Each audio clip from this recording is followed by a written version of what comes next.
Quand la nuit hivernale enveloppe le pays haut, un froid glacial prend possession des rues éclairées par des lampadaires au ton orangé. Mais dans un imposant bâtiment du centre de Mécourt, l'obscurité est trompeuse.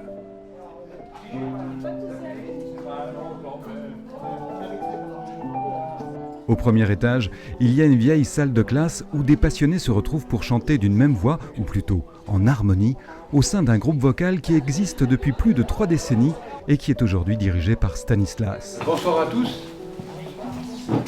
Mélodia aujourd'hui, c'est, pour moi je dirais, c'est 50 copains qui se rencontrent une fois par semaine, qui partagent l'amour du chant choral et qui partagent beaucoup de moments d'amitié et d'harmonie. Voilà. On peut être fatigué en venant à une répétition, mais quand on ressort d'une répétition, on est heureux, on est bien. Ah oui, c'est formidable parce que ça peut amener peut-être le fait de respirer avec le ventre, de toutes ces choses-là, et nous amène beaucoup de choses, quoi. Et on se libère, quoi, on se lâche totalement. Dans un territoire marqué par les soubresauts de l'histoire industrielle, cette chorale est représentative d'une tradition chaleureuse qui remonte aux grandes heures de l'ère minière. Une époque où l'amitié et l'entraide mutuelle étaient des valeurs maîtresses sur lesquelles s'est bâtie la richesse de toute une région. Les chanteurs viennent d'Aumécourt et de tous les villages de la Ronde. Il y a des ouvriers, il y a des professeurs, il y a un peu de tout, quoi. C'est un mélange, hein. Ici, on n'a pas de confession, rien du tout. On ne sait même pas à la limite qui fait quoi, ce qu'il fait au départ quand on arrive, et puis c'est tout. On est bien mélangés, on ne se pose même pas la question, quoi. Voilà.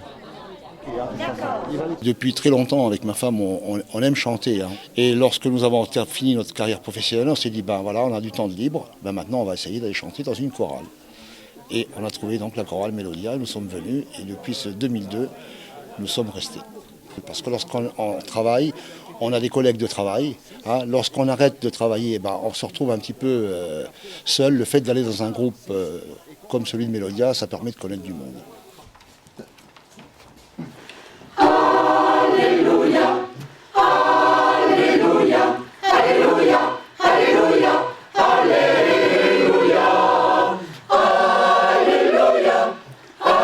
Mais si la chorale possède une évidente dimension sociale et permet à ses membres de nouer de nouveaux contacts, Mélodia se veut avant tout un groupe vocal de qualité, malgré son statut amateur. C'est d'ailleurs ce qui a décidé Jean-Claude et son épouse à rejoindre les autres. On a choisi Mélodia parce qu'on est venu les auditionner, entre guillemets, bien sûr, et leur répertoire et puis la qualité aussi des chants et du groupe nous a séduits, ce qui fait que nous sommes venus adhérer donc à Mélodia, et je dois dire qu'on a été super bien accueillis.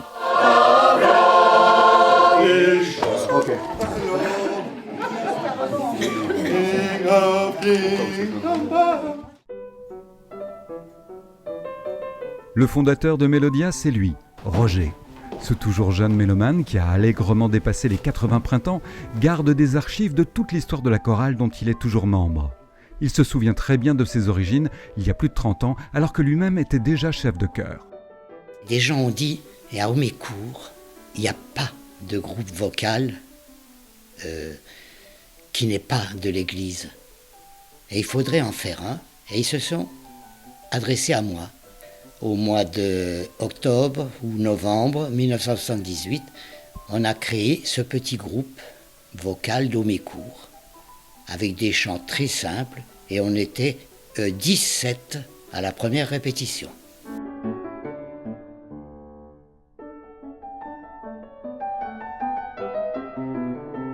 Ils sont à peu près tous des bons souvenirs. Quand on donne un concert, c'est quelque chose d'extraordinaire. Il y a un petit peu la fièvre qui s'empare et des chanteurs, chanteuses, et du dirigeant. Et on arrive à tout dominer. C'est ça qui est bien. La musique, pour moi, je l'ai dit déjà tout à l'heure, c'est un plaisir, même en amateur. Parce qu'avec la musique, je ne vois pas le temps qui passe. Ce soir, répétition spéciale à Auboué. Les membres de Mélodia retrouvent avec un réel plaisir des représentants d'autres chorales afin de préparer un ambitieux projet commun prévu pour le mois de mai. un projet supervisé par Jérémy, le chef de chœur. Là, on a un gros objectif pour cette année, puisque je les emmène à un gros concert, à faire un gros concert. Donc j'ai réuni des choristes de la région. Donc il y aura 80 choristes sur scène et un orchestre symphonique et une section rythmique donc, de 5 musiciens et un orchestre de 35. Donc en fait, on fera un concert à 120 personnes. Ce jeune diplômé du Conservatoire de Lille est aujourd'hui un élément majeur au sein du groupe. Et il ne ménage pas ses efforts pour tirer le maximum de ses troupes. Mais c'est quand même un sacré défi. Le plus difficile, c'est de pouvoir se remettre en question, en fait, de parler de musique sans parler de musique, en fait, puisqu'ils ne connaissent pas la musique. Donc il faut que je puisse trouver des arguments, ou je puisse expliquer ce que je veux sans pour autant parler de musique, puisqu'ils ne connaissent pas. Ils travaillent dur, j'essaye de les motiver. On verra, mais je pense qu'on y arrivera.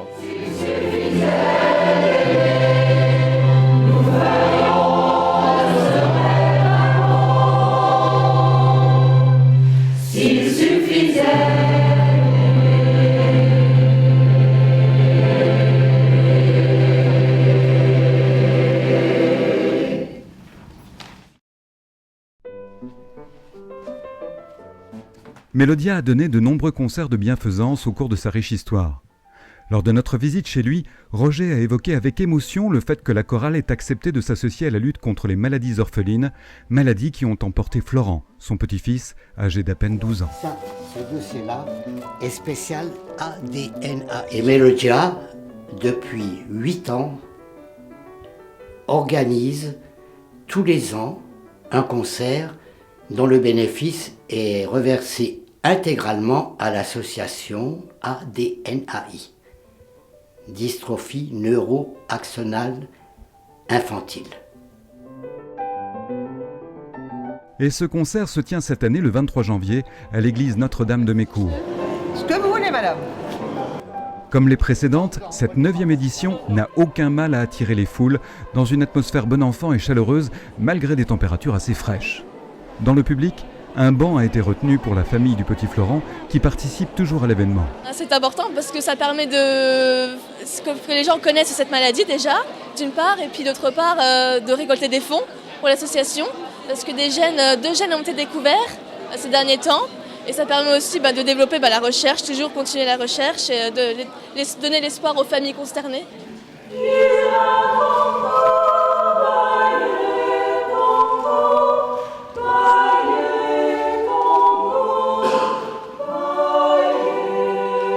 Un concert placé donc sous le signe de l'espoir qui s'ouvre sur une remarquable prestation du quatuor féminin Giocoso de Florange.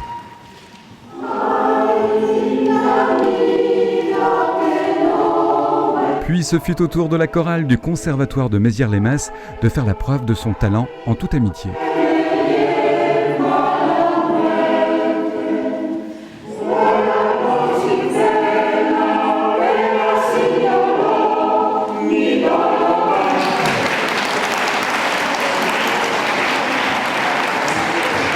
Enfin, Mélodia prend place pour concrétiser les efforts consentis pendant des semaines de répétition.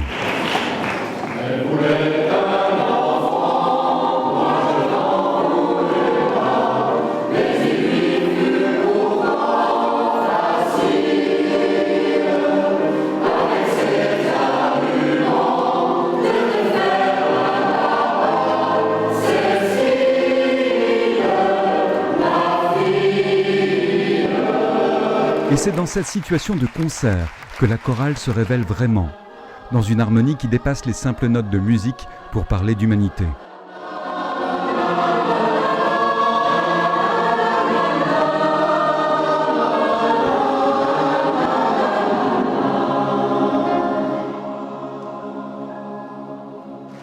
Dans ces instants de communion, comme seule une chorale peut en offrir, tout n'est plus que magie et émotion.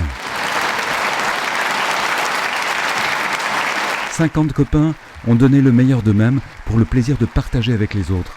Et le groupe a encore bien des projets à réaliser. Il faut toujours avoir un but en vue pour y aller.